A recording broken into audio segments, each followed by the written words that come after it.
കൂടി നമുക്കൊപ്പം ചേരുകയാണ്. ശ്രീമതി പി ഉഷ, സിനിമാ മേഖലയിൽ നടക്കുന്ന ഈ പരിവർത്തനങ്ങൾ, ഈ തെറ്റ് ചെയ്തവർ അതിന്റെ ശിക്ഷ അനുഭവിക്കണം എന്ന തരത്തിൽ നമ്മളുടെ ഒരു വിശ്വാസമുണ്ടല്ലോ, അത് അനുഭവിച്ചിട്ടേ പോകൂ എന്ന്. അത് ആ കാലം അത് നിർബന്ധിതമാക്കിയിരിക്കുന്നു എന്ന തരത്തിലുള്ളൊരു അവസ്ഥ സിനിമാ മേഖല നേരിടുകയാണ്. അത് ഇപ്പോൾ നടക്കുന്ന പ്രവർത്തനങ്ങൾ സിനിമാ മേഖലയിൽ മാത്രം അല്ല സ്വാധീനിക്കുക, സമൂഹത്തെ ആകെ സ്വാധീനിക്കും. എല്ലായിടങ്ങളിലും സ്ത്രീകൾക്ക് കരുത്ത് പകരുന്ന ഇടപെടലുകളാണ് സിനിമാ മേഖലയിൽ ഇപ്പോൾ സംഭവിച്ചുകൊണ്ടിരിക്കുന്നത്. കൂടുതൽ സ്ത്രീകൾ തുറന്നു വന്ന് അവരുടെ ചൂഷണങ്ങൾക്കെതിരെ ശബ്ദമുയർത്തുമ്പോൾ അത് മറ്റേതൊരു മേഖലയെക്കാളും കൂടുതൽ ഇമ്പാക്ട് ഉണ്ടാക്കുമെന്ന് ഞാൻ വിശ്വസിക്കുകയാണ്. താങ്കൾ എങ്ങനെയാണ് നോക്കിക്കാണുന്നത്? അങ്ങനെ ഇപ്പോൾ മറ്റ് ഇടങ്ങളിലെ സിനിമാ പ്രവർത്തകർ പോലും കേരള ഇൻഡസ്ട്രിയെ നോക്കി ഇതാ നോക്കൂ, അവർ ഒരു ചരിത്രപരമായ നീക്കം നടത്തിയിരിക്കുന്നു എന്ന തരത്തിൽ പറയുമ്പോൾ നമ്മുടെ സമൂഹത്തിലും മറ്റിടങ്ങളിലുമൊക്കെ ഒരു ഇമ്പാക്ട് ഇതുകൊണ്ടുണ്ടാകുന്നത് എത്രമാത്രം പ്രാധാന്യത്തോടെയാണ് താങ്കൾ നോക്കിക്കാണുന്നത്?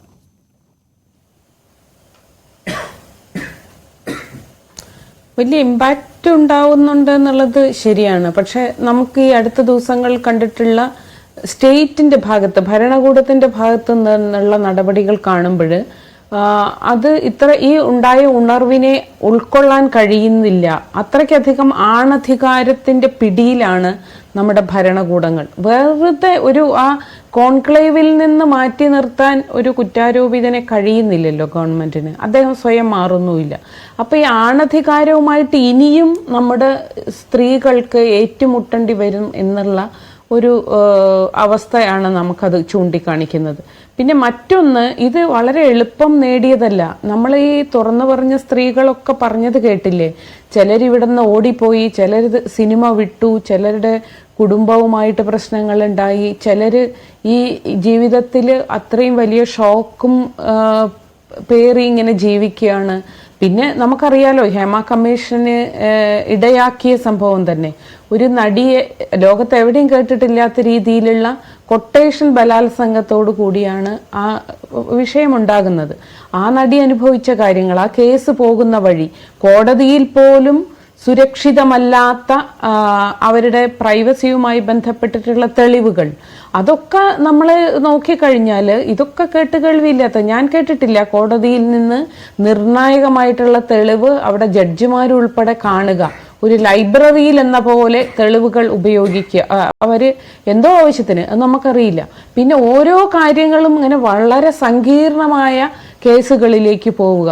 അപ്പൊ അങ്ങനെയൊക്കെ കഴിഞ്ഞിട്ട് ഒരു നിരവധി ജീവിതങ്ങൾ കത്തി തീർന്നതിന് ശേഷമാണ് നമുക്ക് ഇത്തരം ഈ ഒരു അവസ്ഥ ഉണ്ടാവുന്നത്. അപ്പൊ ചെറുതല്ല, ലളിതമല്ല. പക്ഷേ നമുക്ക് അതിനോട് ഭരണകൂടം എങ്ങനെ റിയാക്ട് ചെയ്യുന്നു, ഇന്ന് അതുപോലെ സിനിമയിലെ വളരെ സീനിയർ ആയിട്ടുള്ള ആൾക്കാരൊക്കെ സംസാരിക്കുന്ന വേറെ ചില കോണ്ടെക്സ്റ്റിലാണ്. അപ്പോൾ അവരൊക്കെ ഇതിനെ വളരെ എന്തോ ഒരു ചെറിയ കാര്യമായിട്ടാണ് എടുത്തിട്ടുള്ളത്.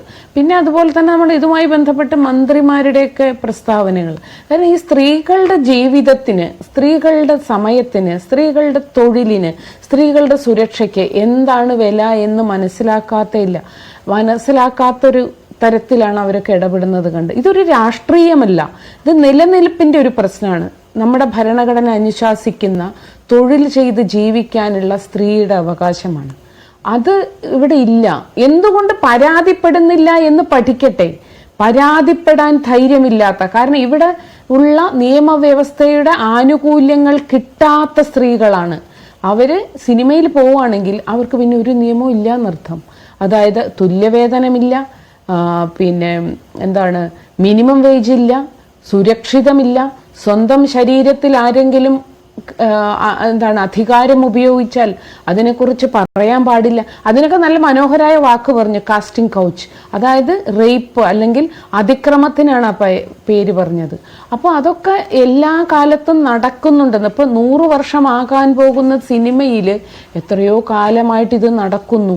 അതിനെ ഭരണകൂടവും അംഗീകരിക്കുന്നു. അതാണ് ആദ്യത്തെ ദിവസം തന്നെ പറഞ്ഞത്, പരാതി വരട്ടെ എന്ന്. എന്താണ് ഈ പരാതിപ്പെടാൻ കഴിയാത്ത സ്ത്രീകളെയാണ് ഈ ഭരണകൂടം അഡ്രസ് ചെയ്യേണ്ടത്. എന്തുകൊണ്ട് പരാതി ഇല്ല എന്നാണ് അന്വേഷിക്കേണ്ടത്. പരാതി വരട്ടെ എന്ന് പറഞ്ഞാൽ പിടിച്ചു കെട്ടിയിട്ടിട്ടുള്ള ഒരു സ്ത്രീയോട് ഓടി വരാൻ പറയുന്നത് പോലെയാണ് എനിക്ക് തോന്നിയത്. അതുപോലെ അവരുടെയൊക്കെ ആ ശരീരഭാഷ അടിമുടി ആണധികാരത്തിന്റെ പ്രകമ്പനങ്ങളായിരുന്നു. അതൊന്നും വലിയ തോതിൽ മാറിയിട്ടില്ല. ഈ സ്ത്രീകള് ധാരാളം അനുഭവിച്ച അവരുടെ ജീവിതം, ഇതിൽ കുരുങ്ങിപ്പോയ കുറെ സ്ത്രീകള് അവരുടെ അനുഭവം പറഞ്ഞു. ഞാൻ പറയുന്നത് ഇതില് ഒന്നും ഉണ്ടാവുന്നില്ല എന്നല്ല, പക്ഷെ ആ വഴികൾ വീണ്ടും തീയിലൂടെയുള്ള ദുർഘടമായ വഴികൾ തന്നെയാണ് ഇനിയും മുന്നിലുള്ളത് എന്നതാണ് സ്ത്രീകൾക്ക് വേണ്ടിയിട്ടുള്ള സ്ഥാപനങ്ങൾ ഉഷ സൂചിപ്പിക്കുന്നത്. ഇനിയും ദുർഘടമായ വഴികൾ തന്നെ മുന്നിലുണ്ട്.